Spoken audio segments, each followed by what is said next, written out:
La députée de Gatineau, le député aura seulement 8 minutes avant de terminer. Merci, Monsieur le Président. Je suis triste de savoir que je suis la dernière qui pourra s'exprimer sur le projet de loi C7, loi modifiant la loi sur les musées afin de constituer le Musée canadien de l'histoire et apportant des modifications corrélatives à d'autres lois. Parce qu'encore une fois, Monsieur le Président, on est sous le coup d'une motion d'attribution de temps.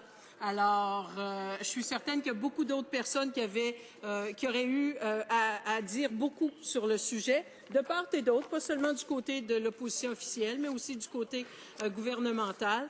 On parle du Musée des civilisations. Monsieur le Président, moi, je peux vous dire que je suis probablement une des seules en cette Chambre qui l'a vu pousser le Musée des civilisations.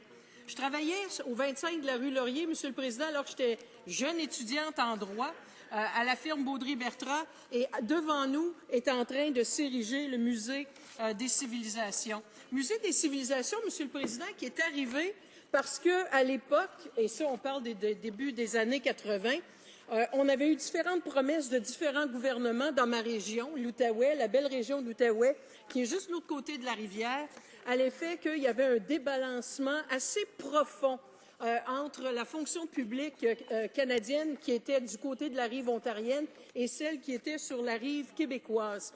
Et dans une des innombrables promesses que les partis, soit conservateurs ou libéraux, ont pu faire à travers les temps, une des promesses, c'était d'apporter un musée du côté, d'amener un musée du côté québécois.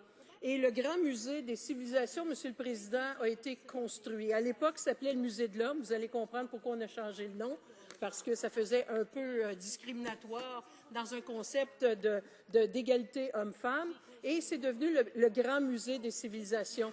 Pourquoi on s'insulte un peu, et j'étais stupéfaite quand j'ai vu ce projet de loi-là arriver sur le plancher ici, et que le ministre, l'ex-ministre de Patrimoine Canada, semble, lui, s'insurger parce qu'on ose questionner sa grande et sa brillante invention de changer la nature du musée.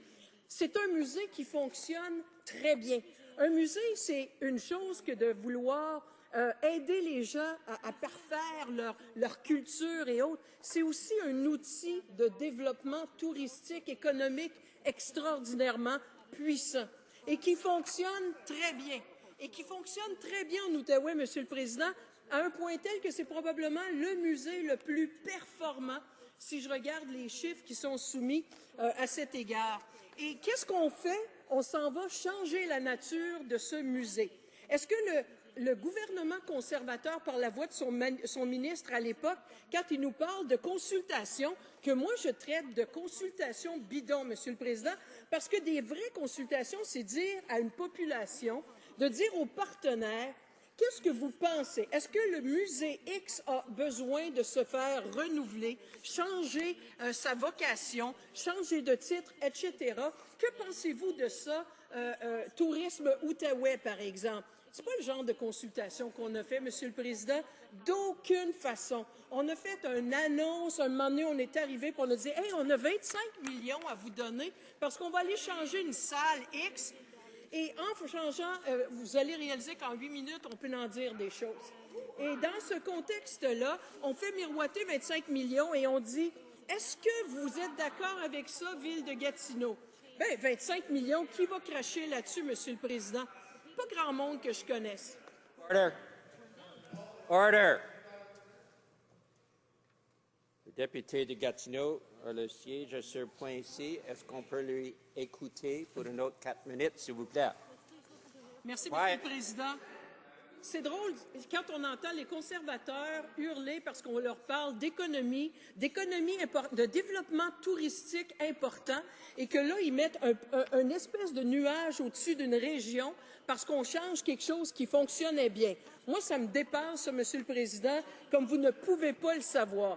Et je veux surtout dénoncer en cette Chambre le fait qu'on prétende qu'il y a eu des consultations valables et qu'on a l'accord, parce qu'on l'a entendu celle-là. À chaque fois que je me suis adonnée à être ici pour entendre les débats sur l'ancien C-49, maintenant C-7, et que j'entendais le ministre nous dire « Ah, j'avais le consentement de la Ville de Gatineau, le maire de Gatineau », on joue un petit peu avec les mots, on fait du patinage de fantaisie, pas à peu près, avec ce type de commentaire, Monsieur le Président, qui fait en sorte qu'on a mis des mots dans la bouche de gens qu'ils n'ont jamais, jamais, jamais prononcés.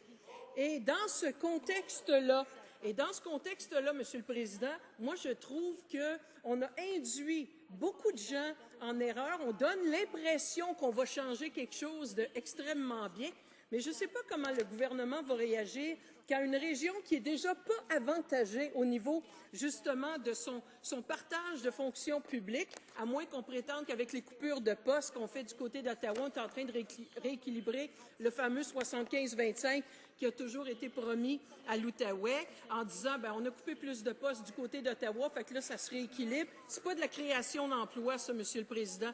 Et c'est exactement ce qui est en train de se produire avec ce musée-là, qui inquiète grandement les acteurs économiques de ma région, qui inquiète grandement Tourisme Outaouais. Puis c'est bien certain que quand on a un ministre qui arrive avec un chèque de 25 millions, les gens vont peut-être être un petit peu gênés de s'exprimer à certains niveaux. Mais ce que je peux vous dire, c'est que dans la région, ça a créé un vent d'inquiétude. On sent qu'il y a peut-être beaucoup moins. Allez vous promener. J'encourage les gens à faire autre chose que d'aller à des soirées thématiques de self-congratulation of whatever, puis d'aller voir le musée à une journée où c'est les touristes qui sont là, puis voir qu'est-ce qui attire les gens, les touristes, à venir au musée des civilisations. Alors, je ne dis pas qu'un musée d'histoire canadien n'est pas important et pas nécessaire, qu'on n'a pas tous intérêt à mieux connaître notre histoire, mais pourquoi changer la vocation d'un grand musée pour satisfaire, tout simplement, comme mon collègue du Pontiac disait, un outil de propagande de l'État? Je vais vous dire, ça crée des problèmes assez sérieux, merci. Évidemment, on le sait que les conservateurs ont reçu leur ordre de voter d'une certaine façon. C'est malheureux. J'aurais vu ce musée grandir, ce musée qui s'est épanoui. Et puis, ils peuvent bien rire, les conservateurs. Mais je peux vous dire que la région qui n'est pas très loin de ce Parlement-ci les entend rire, Monsieur le Président. Et dans ce contexte-là, saura très bien se rappeler, parce que chaque fois que je les rencontre et qu'on parle du musée, c'est ce qu'on pourra rajouter, Monsieur le Président, que ces gens-là ont trouvé ça très comique de voir qu'on peut changer une formule gagnante pour une formule qu'on verra. On verra si ça fonctionne bien. Et entre-temps, ben, si ça occasionne certaines problématiques à une région au niveau économique, au niveau touristique, ben, hey, who cares? C'est quoi la phrase du premier ministre? I can't care less. C'est le message qu'ils envoient. Puis c'est le message qu'en 2015, la population de l'Outaouais retournera encore une fois à travers leur vote à ce niveau-là pour dire à ce gouvernement-là, we couldn't care less.